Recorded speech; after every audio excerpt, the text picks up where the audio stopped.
पर क्या आपने भर्तृहरि महाराज का चरित्र सुना है? इतने बड़े योगी का जीवन प्रारंभ कहां से हुआ? विषयों से, भोगों से। आप कभी भर्तृहरि की जीवनी पढ़िए। आप किसी ने पढ़ा है भर्तृहरि जी के बारे में? कभी अवश्य पढ़िए। समस्या क्या है, हम लोग पढ़ते ही नहीं हैं। बहुत ज्ञान छिपा है उनकी कथा। महाराज भर्तृहरि और विक्रमादित्य दोनों भाई भाई, जिन्होंने अवंतिकापुरी पर शासन किया, जो महाकाल के परम भक्त कहलाए महाराज विक्रमादित्य, जिनके नाम से विक्रम संवत शुरू हुआ, वो महाराज विक्रमादित्य। उनके भाई थे भर्तृहरि। मां अलग अलग थी, पिता एक ही थे। पिता राजा थे, दो। बाद में कथा बड़ी बहुत लंबी है कि भर्तृहरि और उनके पिताजी की मृत्यु के बाद उनका राज्य तो चला गया, किंतु विक्रमादित्य थे, उनके जो नाना थे वो भी राजा थे।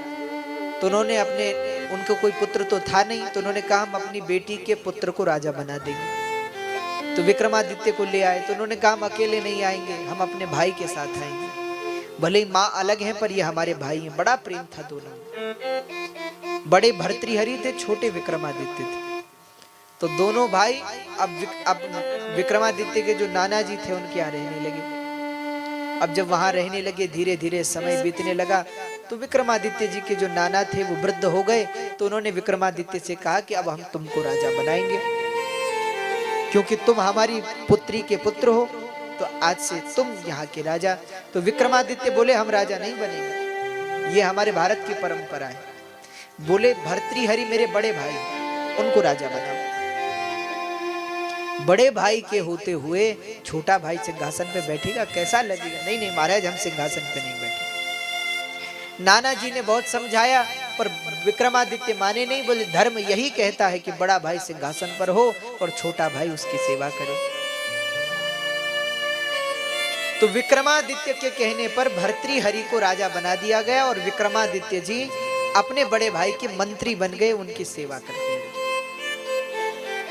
किंतु समय बड़ा विचित्र है। समय बड़ा विचित्र है। समय ऐसा आया कि जब भर्तृहरि जी के जीवन में संपत्ति, ऐश्वर्य, राज्य आया, वो राजा बने, तो उनको अभिमान हो गया, वासनाओं में लिप्त हो गए। अब तो प्रजा को छोड़ दिया, दिन भर ऐशो आराम में ही पड़े रहते, ना तो प्रजा की देखभाल करते, ना राजकाज संभालते।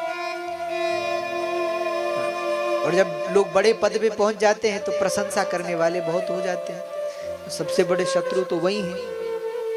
तो लोग भर्तृहरि की प्रशंसा करते, उनको चढ़ा देते, और भर्तृहरि जो है राज्य का देखभाल न करके अपने ऐशो आराम में रहते। कहते हैं समय बीतने लगा। जब विक्रमादित्य ने बहुत समझाया, नहीं माने।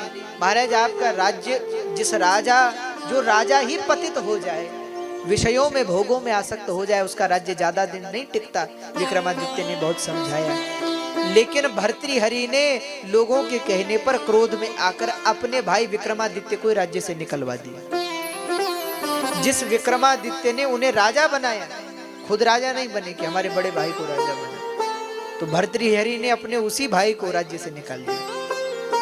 विक्रमादित्य जी तो बेचारे जंगल जंगल फिर भिखारियों की तरह घूमे, भिक्षुक बनकर जीवन यापन करना पड़ा, घूमे।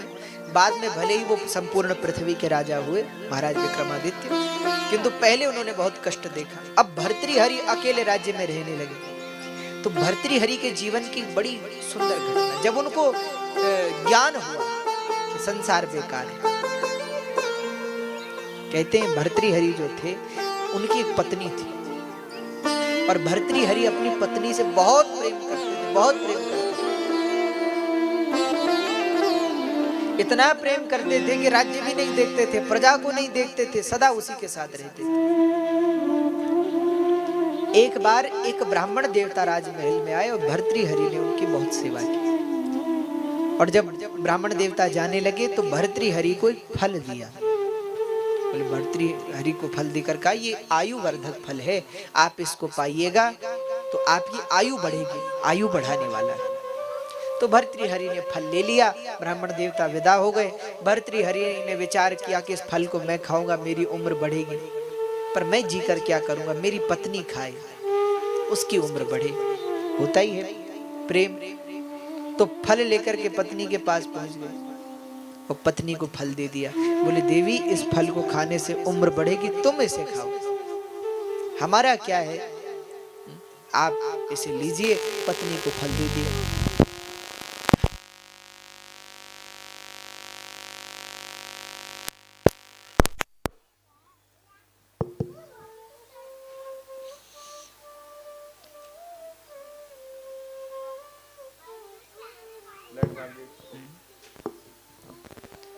तो महाराज भर्तृहरि ने अपनी पत्नी को वो फल दे दी। अच्छा, राजा तो बेचारे चले गए और पत्नी ने विचार किया कि इस फल को अगर, राजा की जो पत्नी थी रानी, वो किसी मंत्री से प्रेम करती थी, राजा से प्रेम नहीं करती। तो उसने सोचा कि ये फल मैं खाऊंगी मेरी उम्र बढ़ेगी, अगर मैं अपने उस प्रेमी को दे दूं तो उसकी उम्र बढ़ेगी। तो रानी ने वो फल चुपचाप से उस मंत्री को दे दिया। अच्छा, मंत्री के पास फल आ गया तो मंत्री भी एक वेश्या से प्रेम करता था। उसने विचार किया कि मैं खाऊंगा तो मेरी उम्र बढ़नी, उसे देना चाहिए, वो जिए। उस नगर की एक वेश्या, एक स्त्री थी, उसको जाकर के मंत्री ने वो फल दे दिया। अब जब वेश्या के पास फल आया, उसने सोचा मेरे पास गणिका थी, उसने कहा मेरे पास फल आएगा मेरी उम्र बढ़ेगी, क्या फायदा, तो ये फल तो राजा के पास होना चाहिए, अगर ये फल राजा को मिल जाए तो राजा की उम्र बढ़ेगी, राजा बहुत समय तक प्रजा की देखभाल करेंगे, प्रजा का भला होगा। सामान्य व्यक्ति से ज्यादा राजा तो विष्णु रूप होता है, ये सोच करके वो फल लेकर राजा के राज दरबार में पहुंच गए। और जब राजा भर्तृहरि ने फिर वही फल देखा तो राजा को बड़ा आश्चर्य हुआ। राजा ने पूछा कि तुमको किसने दिया फल, बोले सारी बात पता की। तो जब उनको पता चला सारी घटना का तो राजा को बड़ा दुख हुआ।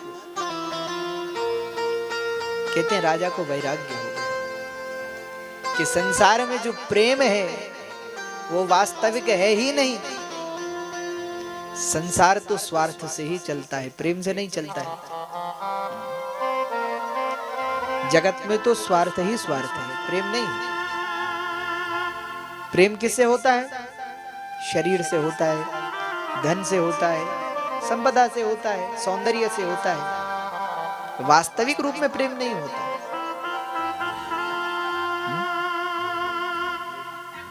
प्रेम तो होता है भगवान